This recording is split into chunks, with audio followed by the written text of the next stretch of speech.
For nearly 600 years, golf has been played here across the old course in St Andrews and has become an integral part of the town's identity.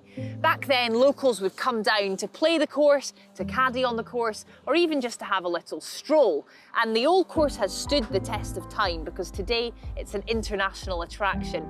Visitors come from far and wide to see what this place has to offer. And today, I'm going to take you on a tour to see some of the most iconic features of the links. There are 7 double greens on the old course, starting here on the 2nd and the 16th. Now, the original path that cut through the gorse bushes from which the old course evolved was so narrow that golfers used to play to the same holes going out as they did coming back in. Now, in the 19th century, when golf had a boom, golfers would find themselves sometimes playing to the same hole but from different directions. So the idea was born to place 2 cups on the same green. The ones going out identified by a white flag, and the ones coming back in identified by a red flag. And that still exists to this very day, except for on the 18th green here on the old course, where you'll also find a white flag. And that's so you can see it sitting in front of the beautiful red sandstone building that is Hamilton Grand. One of the toughest holes on the old course is right here, number 17, the road hole, often described as the toughest par 4 in golf. And that challenge begins on the tee box because you have to hit a blind shot right across the top of the hotel. Now, many people who do come to play say, what is the right line to take? And that's quite a difficult question to answer, to be honest, because the hotel itself has changed so much over the last 50 years. In fact, there's work going on today. So if I were you and you come to play, trust the local knowledge and hit it across the peak of the railway shed, and you should find yourself in a pretty good spot when you head onto the fairway. Although the Old Course Hotel has changed a lot through the years, there's one thing that remains the same: the Jigger Inn. It used to be the old station keeper's cottage back when there was a freight railway station here.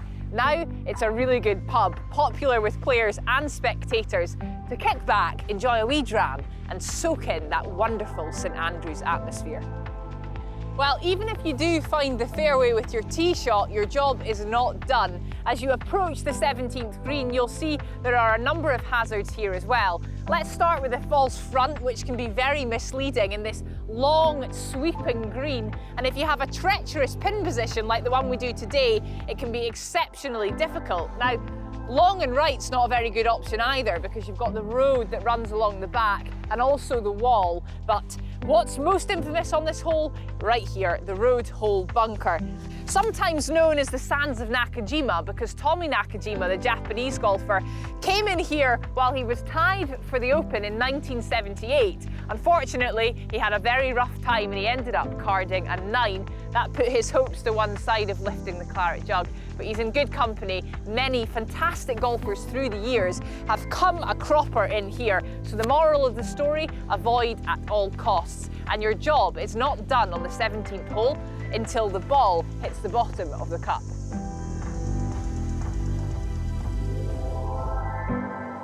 Undoubtedly one of the most famous bridges in the world of golf. It's the Swilcan Bridge, built over 700 years ago, originally to help farmers get their livestock from one side of this wee burn to the other. This bridge has carried the footsteps of the most famous golfers past and present, and has witnessed some very emotional farewells. Whether they come for golf or not, visitors travel from far and wide to get the iconic photograph right here with St Andrews in the background.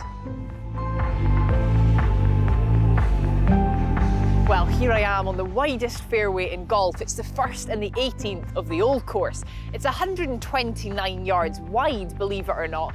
But let me tell you, you'll still feel very nervous on the 1st or the 18th tee trying to hit this enormous target. Just ask Ian Baker Finch, who in 1995 hooked his tee shot across the 18th fairway onto the road out of bounds. And unfortunately, it was all done under the watchful eye of his idol, Arnold Palmer. Now, if you're not a golfer and you still want to come down and enjoy these beautiful surroundings, you can, because on a Sunday, the course is open to everyone except golfers, not often known. So you can come down, have a stroll on the links, bring a picnic and take in the wonderful atmosphere here in the heart of St Andrews. So there we have it, some of the features of the old course, which continues to evolve and develop to this day. And I wonder what changes we'll witness over the next 50 years, and who will be the next champion golfer to walk across this bridge en route to glory when the Open returns to St Andrews.